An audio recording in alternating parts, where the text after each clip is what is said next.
it's Melissa. In this video, we are going to answer the burning question of, should I get a sublimation printer? And my answer to you is not until you watch this, because that questions that I get after people buy a sublimation printer that they had no idea they even should know before they knew, right? You didn't know what you didn't know. So now you're going to know what you need to know.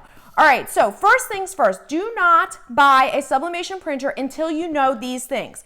Number one, a converted sublimation printer, meaning an inkjet printer that you put sublimation ink into, void, warranty void before you even make your first print. No printer manufacturer is going to help you troubleshoot or replace the printer when they know that you have put sublimation ink into a printer that is not intended to make sublimation, to print sublimation. The print head will be destroyed maybe in 6 weeks, maybe in 6 months, maybe in a year or two, but it's going to wear down the print head. So just please be aware of that. Looking for more tips, tricks, and hacks in Silhouette Studio? Make sure you hit subscribe, and don't forget to check out Silhouette U, which is my membership website. You can get 7 days free, one-on-one chat with me, exclusive videos that I don't put here on YouTube, and a whole lot more.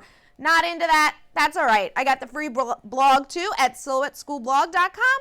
Thousands of free tutorials that you can check out.